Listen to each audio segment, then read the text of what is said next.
Hey guys, tonight we slip your feet into something just a little too small, lace them up tight, and pretend everything feels perfectly fine. The leather creaks softly as you stand, the pressure subtle at first, just a gentle squeeze across your toes, nothing dramatic, nothing worth complaining about.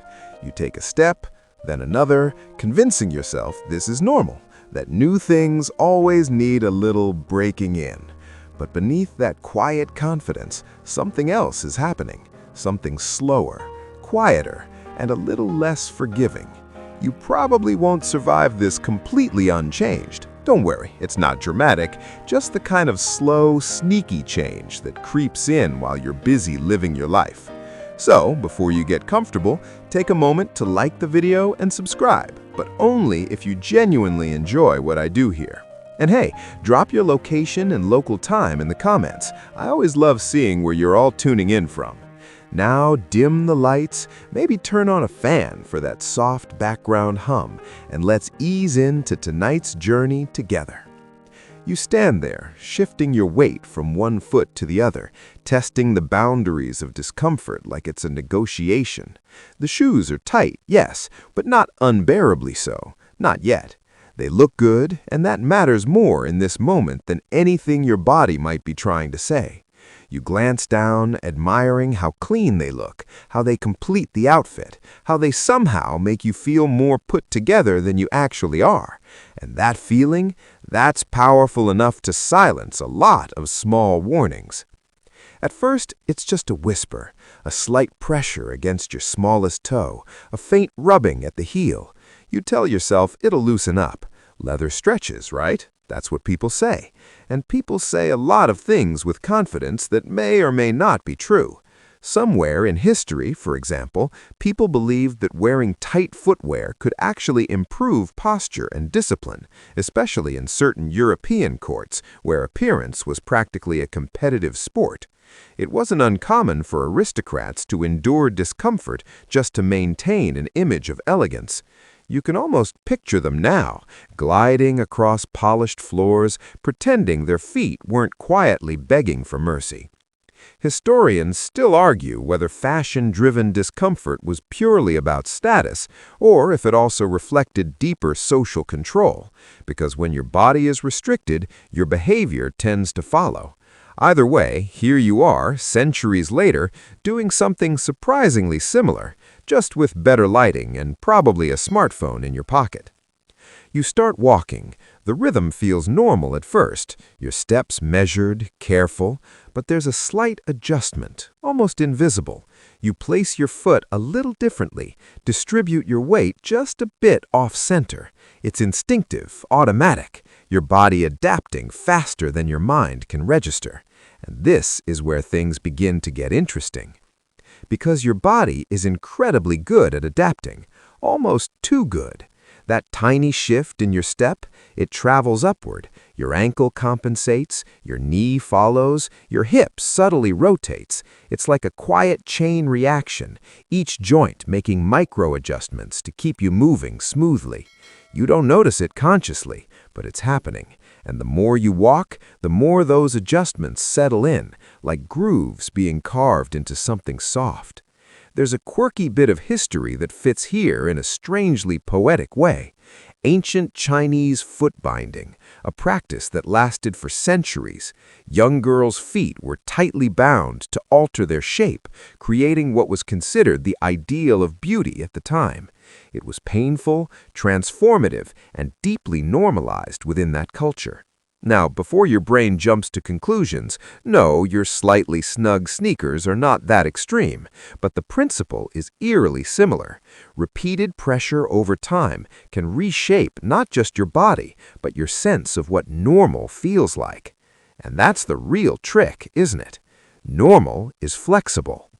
At first, the discomfort stands out. It's new, noticeable, something you can point to and say, this doesn't feel right.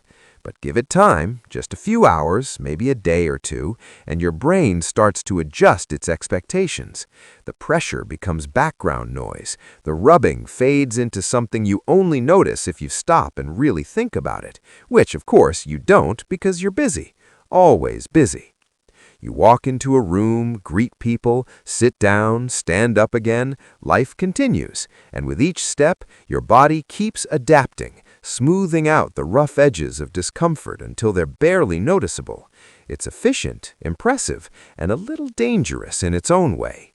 Because when something stops feeling like a problem, you stop treating it like one. There's even a mainstream medical understanding behind this. Your nervous system is designed to filter out constant stimuli. It's why you stop noticing the feeling of your clothes against your skin after a few minutes, or the faint hum of a fan in the background. Your brain prioritizes change, not consistency. So if the pressure in your shoes stays steady, your brain essentially shrugs and says, "We're good here." Except you're not entirely good. Not really. Every now and then there's a sharper reminder, a quick sting when you step a certain way, a moment where your heel protests just a bit louder than before. You pause, maybe adjust your foot, maybe loosen the laces slightly. A temporary fix, a small negotiation with your own body. And then you move on, because it's easier. There's a light joke here somewhere about how humans will endure hours of discomfort for the sake of looking good for 5 minutes. And honestly, it's not even a joke. It's just accurate.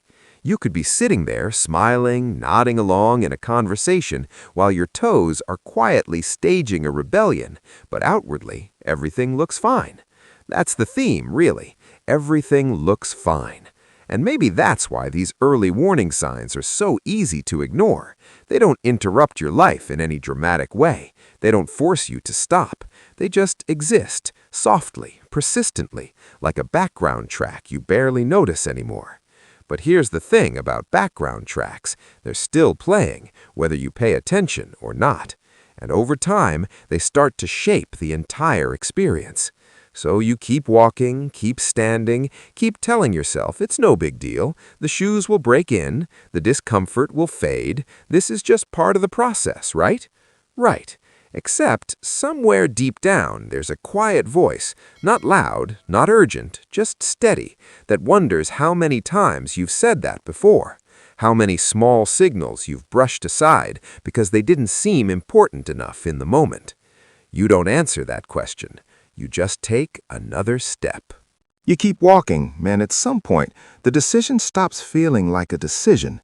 It becomes a default setting. The shoes go on without hesitation, the laces tighten without thought, and that quiet negotiation you were having with your body, it fades into the background like a conversation you forgot to finish.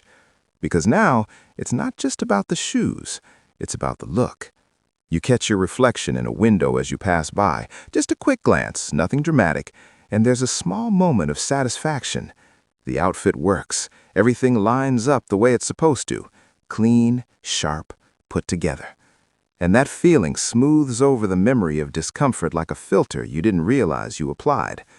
Fashion has always had this strange power over you, over all of us, really. There's a long, well-documented history of people choosing appearance over comfort, sometimes in ways that feel almost unbelievable now. Take corsets in the 19th century, for example. Worn tightly around the torso, they reshaped the body into the ideal silhouette of the time. And yes, people knew they were uncomfortable. Some even fainted from restricted breathing. But the look mattered more. Historians still argue whether corsets were entirely oppressive or if some wearers genuinely embraced them as a form of identity and control. Either way, the pattern is familiar. Discomfort gets reframed as worth it. And here you are, doing your modern version of the same trade-off, just with less dramatic fainting and more subtle shifting of your weight when no one's looking. You adjust your stance again, barely noticeable. Your toes press forward, then relax. There's a faint warmth building now, a sign that friction has been quietly doing its job. But instead of stopping, you do what people usually do. You adapt your behavior around the discomfort instead of removing it. You walk a little slower. You sit when you can. You stand in ways that feel slightly off but manageable. It's actually kind of impressive how creative your body gets when it's trying to protect you without making a scene. Muscles engage differently, small stabilizers kick in, and your gait subtly transforms into something new. Not better, not worse, just different.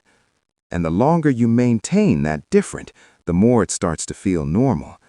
There's a quirky historical tidbit that slips in here almost like a side note. During certain periods in ancient Rome, tight-fitting footwear was a sign of status, particularly among the elite. Soldiers, on the other hand, wore more practical sandals designed for long marches. Function versus fashion, laid out as clearly as possible.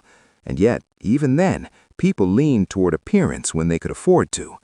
It's almost comforting, in a strange way, to realize that this isn't new. You're part of a very long tradition of humans making slightly questionable decisions for the sake of aesthetics. And honestly, if you zoom out far enough, it's kind of funny. Like, imagine explaining to someone from 1,000 years ago that you willingly squeeze your feet into uncomfortable shapes just to match your outfit, and then realize they'd probably just nod and say, "Yeah, we did that too." So maybe it's not about learning the lesson. Maybe it's about how long it takes you to notice it. Because the discomfort hasn't gone away, it's just changed its tone. It's less sharp now, more dull and constant, a low-level ache that hums quietly beneath everything else. You don't react to it the same way anymore. There's no immediate urge to fix it. It's just there.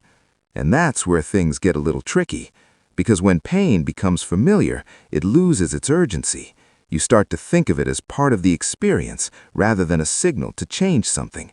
Like background noise, like that fan you turned on earlier. It's still there, still humming, but you've stopped actively listening to it. Except your body hasn't stopped paying attention. Your body is very much still paying attention. There's a mainstream biological fact at play here. Repeated stress on joints and soft tissues can lead to gradual changes over time. Nothing dramatic at first, just small adaptations that build on each other. Your toes might shift slightly, your arches might respond to altered pressure, your muscles might tighten in ways that feel almost invisible until they're not. And the wild part is, this process can happen without any big, obvious warning signs. It's not like your body sends you a formal notification, "Hey, just so you know, we're adjusting your entire alignment system because of those shoes." That'd be helpful, slightly alarming, but helpful. Instead, it keeps things subtle. A little tension here, a slight stiffness there. Moments where you stretch your foot without really thinking why you're doing it. You might even joke about it, kick off your shoes at the end of the day and say something like, "Wow, my feet are killing me," with a half laugh, like it's just part of being human. And in a way, it is. But it's also a pattern that repeats. There's a second joke hiding in here somewhere. Something about how humans will spend money on uncomfortable shoes and then spend more money later trying to fix the problems those shoes cost.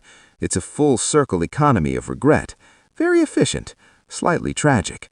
But again, it doesn't feel tragic in the moment. It just feels normal. And normal is the most convincing illusion of all. Because once something feels normal, you stop questioning it.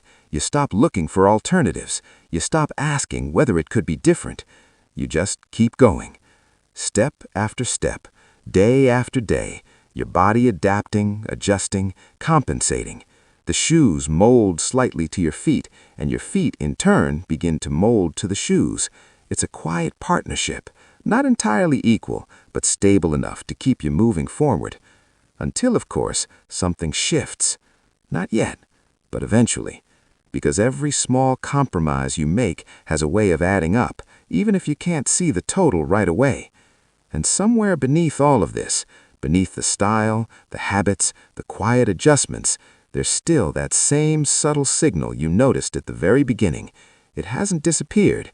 It's just been absorbed into the background, waiting, patiently, for the moment you finally decide to listen. And then, without any dramatic announcement, the discomfort expands beyond your feet. It doesn't rush, it doesn't spike, it just spreads. You notice it one afternoon when you've been sitting longer than usual, your body folded into a position that felt comfortable at first, but now feels oddly heavy. Your lower back hums with a dull ache, not sharp enough to demand attention, but persistent enough to linger.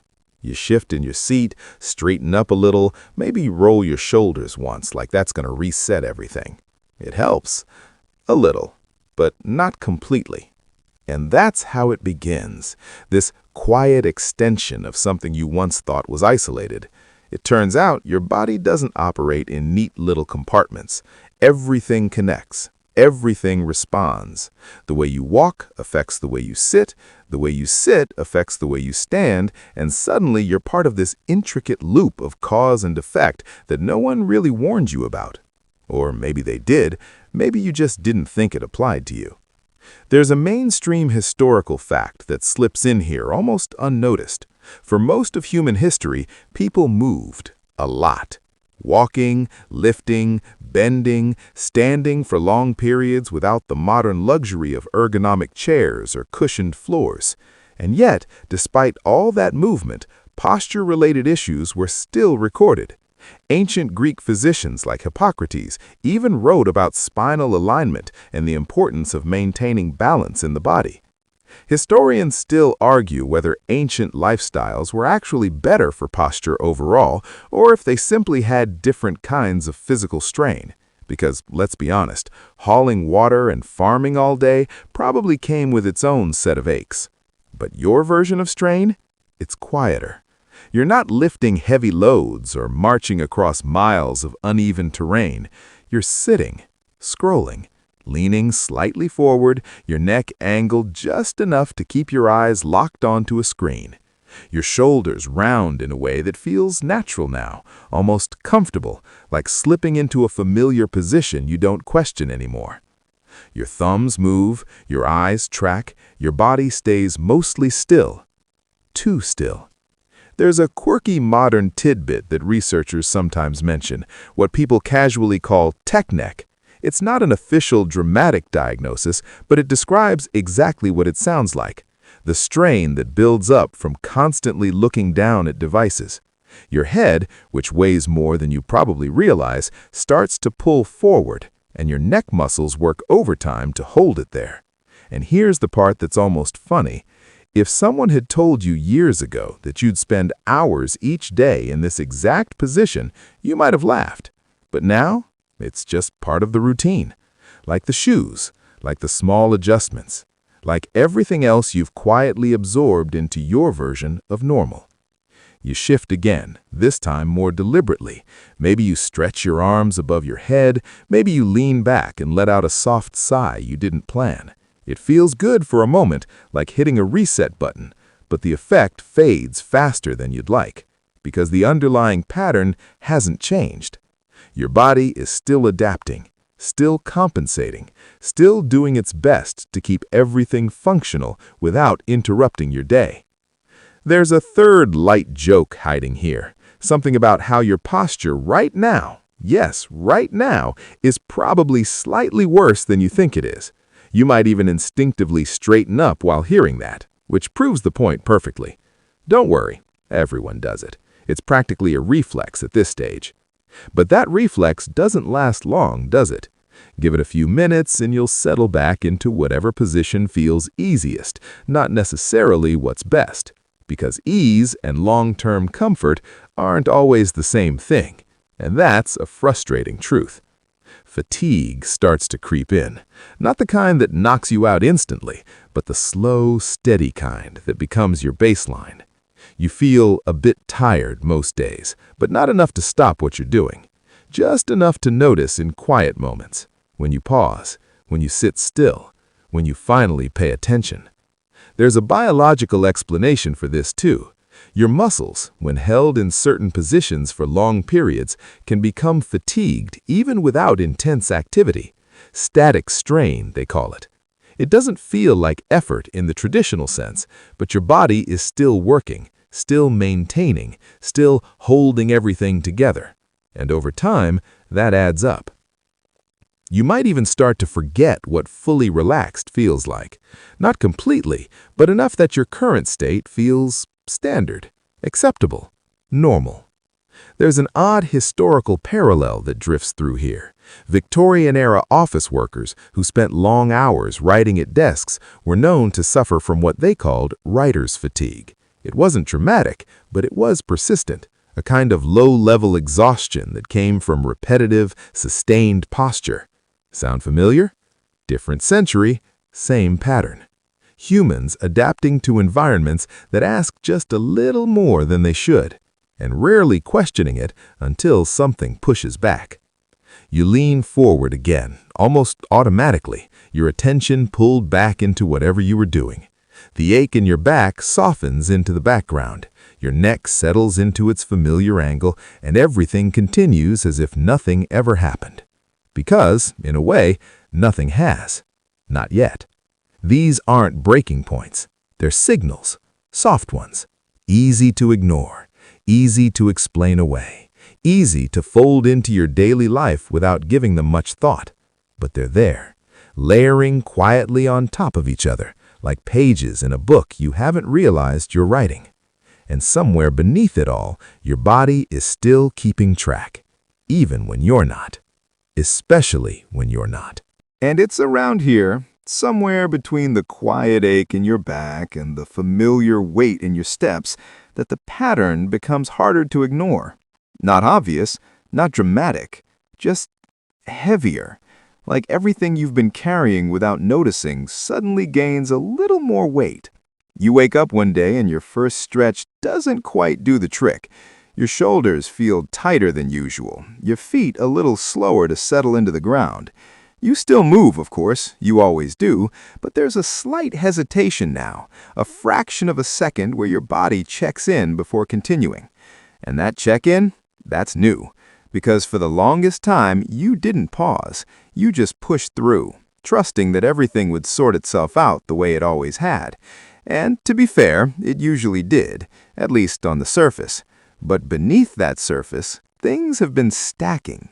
Tiny adjustments, small compromises, the kind that feel insignificant on their own, but start to add up in ways that are harder to smooth over. There's a well-known historical example that mirrors this idea more than you'd expect. During the early days of the Industrial Revolution, workers spent long hours performing repetitive tasks in factories, standing, bending, lifting in the same patterns day after day. At first, it was manageable, efficient even. But over time, those repeated movements began to take a toll on their bodies, leading to chronic pain and fatigue that wasn't immediately understood. Historians still argue whether those early labor systems directly shaped modern workplace health awareness, or if it took much longer for people to truly connect repetitive strain with long-term damage. Either way, the lesson lingers quietly. Repetition has consequences. And your version of repetition? It's just more subtle.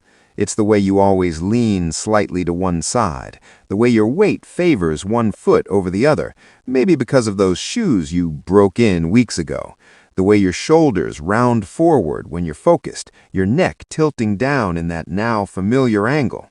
Individually, none of it feels like a problem. Together, it's a pattern. There's a quirky little detail that slips in here. Some researchers have noted that the human body is incredibly tolerant of gradual change, but surprisingly sensitive to sudden shifts, which is why you can slowly adapt to discomfort over weeks or months, but one slightly wrong movement, one awkward step, can suddenly make everything feel very, very noticeable. It's almost unfair, like your body quietly collects receipts and then chooses the most inconvenient moment to hand them back to you. You take a step, maybe later that day, and there's a brief, sharper sensation than usual. Not overwhelming, just enough to catch your attention. You pause for a second, maybe roll your foot, maybe shift your weight. Probably nothing, you think. And maybe it is. Or maybe it's just the first moment where the accumulation becomes visible. There's a light joke here, too. Something about how your body doesn't send emails or notifications, just vague discomfort and the occasional surprise pain out of nowhere. No warning, no polite introduction, just, hey, remember all those things you ignored? Yeah, we need to talk. You keep moving, of course, you always do, but now there's a slight awareness layered into your actions, a background thought you didn't have before. You notice how you stand, how you sit, how you step. Not constantly, not obsessively, but enough to realize that something has shifted. And maybe that's the turning point. Not the pain itself, but the awareness of it. Because once you notice, it's hard to fully go back to not noticing.